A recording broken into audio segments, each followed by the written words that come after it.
Bonjour à tous et bienvenue pour une nouvelle vidéo Marprod. Aujourd'hui, je vais vous présenter donc la fin de commande de ce Eldar Vampire Hunter. C'est parti. Hop là, la grosse pièce.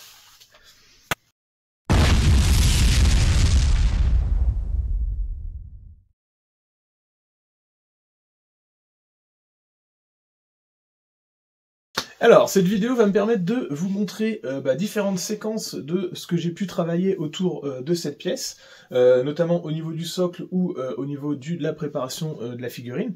Je remercie d'ailleurs grandement les gens qui étaient présents tout au long des live Twitch qui m'ont permis de développer un petit peu toutes les techniques qui ont été employées sur ce kit, parce que c'est important de pouvoir, enfin moi pour moi c'est cool de pouvoir travailler et puis d'avoir des gens avec qui discuter, et ça me permet de vous montrer directement en live des techniques que je ne peux pas forcément vous montrer sur une vidéo dédiée parce que on est dans l'action, il faut que je avance dans le kit.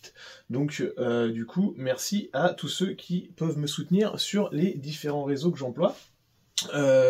Tout de suite, on va pouvoir parler du kit et des pièces, enfin de tout ce que j'ai fait sur ce kit au niveau que ça soit du socle ou de la figurine. Et je vais commencer d'ailleurs par le socle parce que peut-être que certains n'ont jamais essayé déjà de faire des socles aussi gros, mais surtout de découper juste simplement une ellipse. Et c'est d'ailleurs ce qu'on va voir dans une première séquence où je vais vous expliquer un petit peu comment j'ai fait ça. Donc on va voir ça tout de suite maintenant. Alors sur cette première séquence, on va voir une des manières de tracer une ellipse, la plus simple, mais qui par contre ne sera pas forcément la plus juste. C'est juste une technique que j'utilise régulièrement si je veux tracer une ellipse et couper un socle en ovale de façon basique et que j'ai pas de dimension particulière à créer.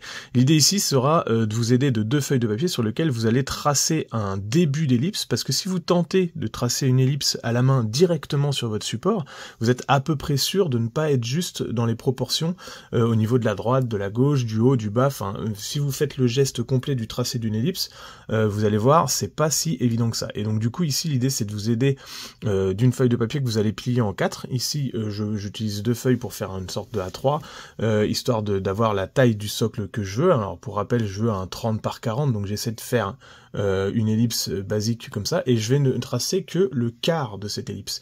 Donc je pars comme si j'allais tracer une ellipse entière, et puis en fait, je trace que le quart.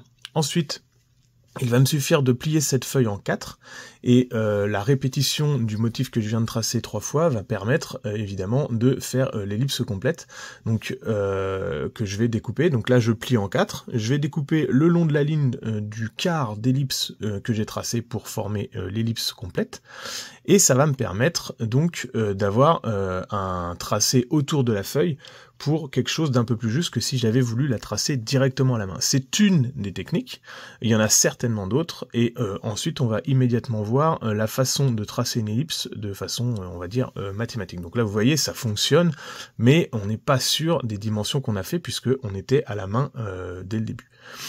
Donc là sur cette deuxième séquence, on va voir, donc je prends une planche toute neuve, et on va voir la façon de tracer de façon mathématique. Donc tout va partir de l'anthrax de la plus grande longueur de votre planche. Donc là pour l'instant je trace évidemment le centre de ma planche en mettant des côtés là, et ensuite je vais faire les diagonales, comme ça je suis sûr d'être au centre. Et ensuite tout va partir de l'anthrax sur lequel vous allez mettre deux points sur l'axe le plus long de l'ellipse, chacun à égale distance du centre, et c'est après avoir déterminé leur position avec le formulaire de calcul que vous allez pouvoir tracer l'ellipse. Donc le formulaire de calcul, c'est tout bête, hein, je me suis pas mathématicien, donc je me suis aidé d'un site sur internet. Je vous remets le lien en description, donc n'hésitez pas à aller voir. C'est un formulaire tout bête qui permet de calculer le tracé de votre ellipse à partir des dimensions que vous en avez décidées. Donc par exemple, moi je veux une ellipse de 30 par 40 cm, ce qui fait que je vais positionner, enfin je vais mettre dans le logiciel de calcul le petit rayon et le grand rayon. Donc 30 ça fait 15 cm et 40 ça fait 20 cm. À partir de là je rentre ça dans le formulaire de calcul et ça me permet d'avoir les dimensions qui me permettent de tracer le demi-anthrax. En gros sur l'anthrax je vais placer deux points. donc qui ont été déterminés par le calcul, et ces 2 points vont me permettre de tracer l'ellipse avec un morceau de ficelle. Ça a l'air tout bête comme ça, mais c'est la façon la meilleure de tracer une ellipse juste et mathématique. Donc là j'ai eu la dimension grâce au logiciel de calcul, j'ai planté mes 2 pointes, et je vais tendre entre ces 2 points un morceau de ficelle qui va former ensuite au niveau de la pointe du triangle le petit rayon, si vous voulez. Il va aller sur le côté le plus court de mon ellipse. Donc j'essaie de couper la ficelle de façon à avoir suffisamment de longueur pour faire mon nœud. Et là, vous voyez, je tends entre les deux points et j'essaie de déterminer le passage au niveau du petit rayon de mon ellipse. Je fais mon petit nœud, et c'est cette ficelle qui va me permettre d'être utilisée comme un guide pour ensuite tracer une ellipse qui va être juste.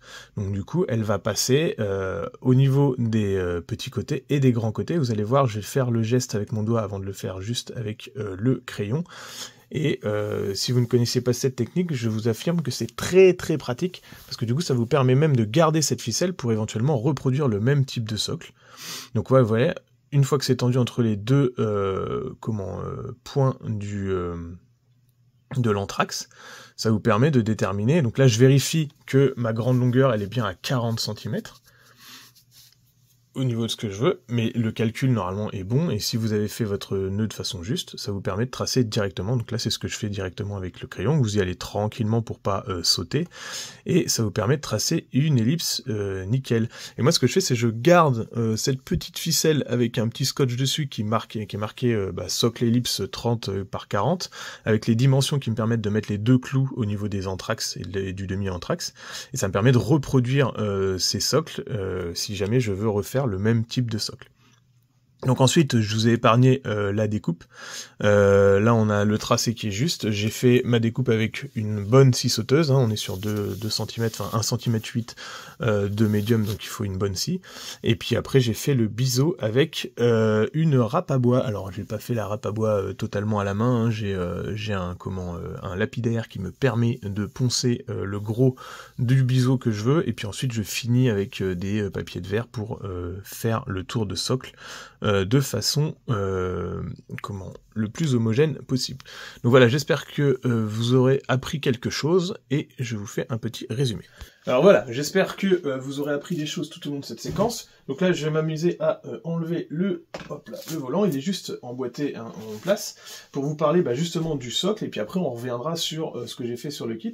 Donc le socle, ici, petite plaque d'emboîtement pour signer un petit peu la pièce, mais sinon, donc c'est une ellipse de 30 par 40, qui va soutenir donc le vaisseau. Il faut quelque chose d'assez lourd, parce que forcément, le kit en lui-même fait il doit approcher des 2 kg, l'ensemble on va dire fait 3 kg, peut-être que la base est derrière un tout petit, légèrement plus petite, légèrement plus lourde que le kit en lui-même, mais je suis pas bien sûr, à mon avis on est presque sur un égal, donc peut-être 1,5, 1,5. Ce que j'ai voulu faire là-dessus, c'est vraiment créer un décor, parce qu'on est sur un gros socle, donc faire quelque chose de trop pauvre ou trop lisse, ça aurait été dommage sur une surface pareille, et l'idée c'est d'également essayer de meubler un petit peu l'ensemble pour camoufler cette grosse tige. Moi de base j'aime pas trop les tiges transparentes. Ici évidemment sur un kit comme ça on ne peut pas faire beaucoup autrement. On aurait pu imaginer un décor qui cache la tige, comme je sais pas moi, une sorte de tourelle qui est chassée par l'avion et qui se détruit, et puis qui est la tige en elle-même. C'est toujours un petit peu bancal. Ça marche sur des pièces plus petites, sur des gros véhicules comme ça, sur des gros aéronefs. À mon avis c'est un petit peu plus aléatoire, et donc du coup la tige en elle-même est une solution à ce moment-là qui est plutôt viable. Elle m'a été envoyée par le client, c'est pas moi qui ai décidé de sa grosseur. Elle fait du 3 cm d'épaisseur, c'est une grosse barre de PMMA, plexiglas comme vous voulez. Sur le coup, il faut quand même réfléchir au fait, déjà, est-ce que c'est le bon diamètre? Parce que là c'est sûr qu'un barreau comme ça, honnêtement, c'est très solide, et du coup ça ne va pas bouger. Moi généralement j'utilise des sections qui sont un tout petit peu plus petites, qui vont certes ployer un petit peu, mais vont suffire à soutenir. Pour info, j'avais déjà fait un volant comme ça, donc du coup je savais que ça pouvait tenir sur les barres que je tenais, j'avais habituellement, d'ailleurs pour le même client. Donc c'est un kit que je connaissais déjà. et que j'avais travaillé à l'époque en plus en entièrement ouvrable, c'est-à-dire on pouvait détacher le toit et on pouvait faire abaisser la plaque qui est ici. Mais on y reviendra en temps voulu. Donc l'idée c'était de camoufler un peu la barre, et c'est pour ça que j'ai créé cette espèce de décor qui est donc basé sur les anciens portails Eldar, un petit peu les anciens visuels de portail Eldar qu'on avait, qui étaient un petit peu comme ça là, et qui diffèrent de celui qui est sorti chez Games il y a quelques années. Et puis ensuite c'est du décor. Je me suis basé sur le rouleau texturé Green Stuff World qui s'appelle le rouleau Eldar, qui permet d'imprimer les motifs qui ont été gravés au laser dessus dans une pâte. C'est le rouleau qui a utilisé également par mon client pour faire ses propres sols, donc il m'avait dit ça serait bien qu'on utilise le même type de motif. Et comme je lui avais déjà fait un titan fantôme, si vous aviez pas vu la vidéo, je vous la remets maintenant ici. Je suis parti sur un petit peu le même type de décor. Donc sur la base en bois, j'ai fait des marches, donc là c'est dessiné à la main, pour avoir des ellipses un petit peu organiques comme ça, comme il s'y est à des ruines Eldar, que j'ai découpé dans du PVC expansé. Toutes les contre-marches sont donc, c'est du plein, sur lequel j'ai imprimé du plastiroc avec le rouleau à graver, et j'ai collé le plastiroc sur le plastique. Ensuite, évidemment, j'ai refait quelques gravures à la main. Ici, on a un espèce d'empierrement rocheux qui est finalement des assemblages de différentes plaques de bois de médium que j'ai meublé avec des pâtes époxy pour camoufler un peu l'emboîtement de la tige qui doit être assez profond pour être solide. Ici, c'est un petit rappel des marches. J'ai essayé de faire deux ellipses différentes. Donc, vous avez l'ellipse du socle, vous avez les ellipses des marches, vous avez l'ellipse du bassin, vous avez l'ellipse qui est ici. Le tout s'emboîtant de façon plus ou moins harmonieuse. Je sais pas si j'ai réussi mon coup, mais je trouve qu'il est plutôt joli. Là, c'est une petite gemme que j'ai sculptée dans du plastique, que j'ai réutilisé, que j'ai remis ici dans le coin en refaisant la gravure à la main. Et l'idée, c'était de varier les textures. Donc, on avait évidemment le socle de base avec une petite texture sableuse, quelques zones un peu blanches qui sont pas forcément lisses, mais qui apportent un peu plus de texture, des zones gravées, donc ici, soit sur le sol, ici, sur les marches, avec évidemment des rappels de sable à droite à gauche, et je voulais changer un peu, donc c'est pour ça que j'ai fait une découpe ici pour faire comme une sorte de bassin. Est-ce que c'est un bassin avec de l'eau? On ne sait pas. Est-ce que c'est pas l'entrée d'un souterrain qui pourrait s'abaisser? Enfin voilà, je me suis mis un petit scénario dans la tête. Donc on a une eau qui a bougé, en plus de toute façon, comme l'aéronef passe au-dessus, on peut imaginer qu'il y a quand même des remous, et j'ai fait deux marches différentes qui reprennent les gravures qui sont sur les ailes de l'aéronef. Donc ça change un petit peu. J'aurais pu mettre de la texture et tout, mais ça aurait été un peu rébarbatif. Là, ça fait différentes choses à peindre, et je trouve ça intéressant. Pour la partie aéronef. Alors, la partie aéronef, donc je vais enlever là. Donc, vous voyez, ça tient plutôt bien. L'idée, c'est d'emboîter en force le truc, comme ça tient, on est sûr que ça tienne. Donc, la grosse barre de PMMA. Ici, mon client voulait pas s'embêter avec un intérieur contrairement à son premier volant, donc du coup il m'avait demandé de vraiment faire, d'utiliser déjà la tige qu'il m'avait envoyée. Le problème de cette tige, c'était qu'elle est quand même conséquente, et percer un trou pour y mettre la tige à l'intérieur d'un corps qui est creux, parce que l'intérieur était détaillé de ce volant, c'était la première difficulté. Donc j'ai dû, avant de monter vraiment toutes les facettes de ce volant, j'ai dû combler l'intérieur. Donc pour que la tige soit insérée dans un élément très dur, j'ai mis différentes plaques de PVC expansé qui viennent presque jusqu'au plafond. Ensuite j'ai collé mon plafond, et ensuite, c'est ce que vous avez vu dans le live, j'ai collé de la mousse expansive. Alors attention, c'est pas de la mousse expansive de mousse, de bombe de mousse de polyuréthane d'isolation comme vous avez l'habitude de voir. C'est de la mousse expansive qui sert à combler des sculptures, par exemple quand vous faites du rotomoulage, c'est-à-dire quand vous faites juste une peau autour de votre moulage en résine, vous comblez l'intérieur, ça vous permet d'utiliser moins de résine, avec cette mousse qui est une polymousse dure, qui est spéciale. Donc vous m'avez vu la couler en live, donc j'ai gardé l'arrière du volant pour y couler ma mousse. Elle va remplir tout l'élément, elle va se compacter en place, parce que moi j'ai bouché le bout pour que ça fasse vraiment quelque chose de dur. Ensuite je positionne l'arrière de mon fuselage, et j'ai enfin un bloc dur dans lequel pouvoir creuser mon percement.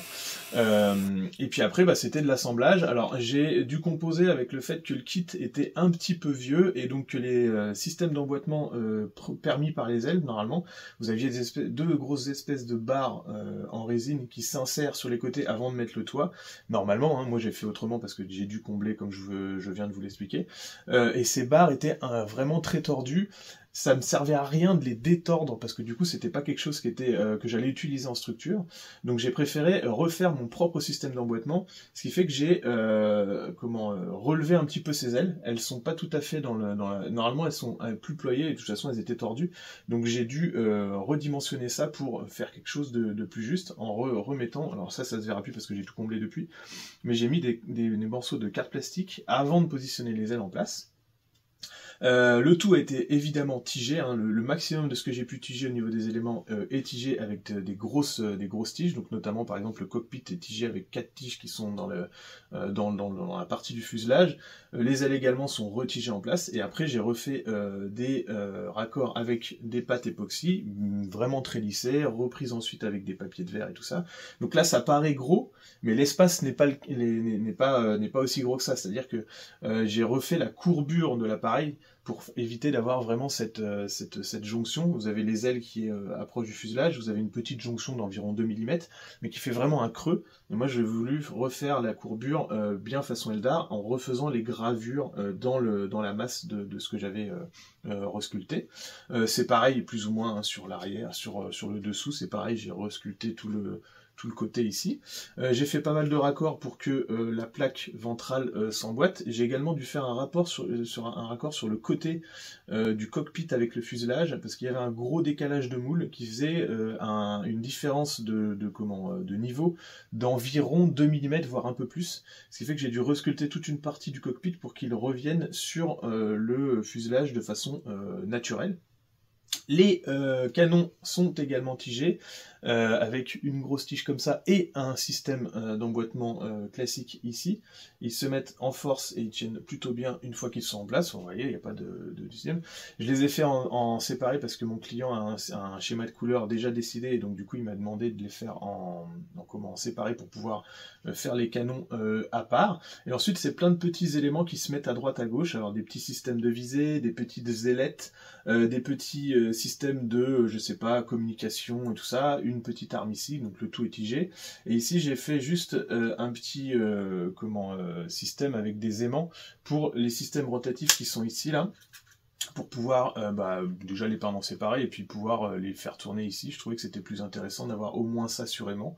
Et le reste, c'est juste du collage avec, donc les ailes ici sont également tigées hein, en 3 points, et le reste c'est quelques raccords. J'ai refait un petit raccord de plastique ici parce que pareil, il y avait un décalage de boule avec la fin du cockpit et du fuselage là, qui était un petit peu aléatoire, donc j'ai préféré refaire cette partie-là.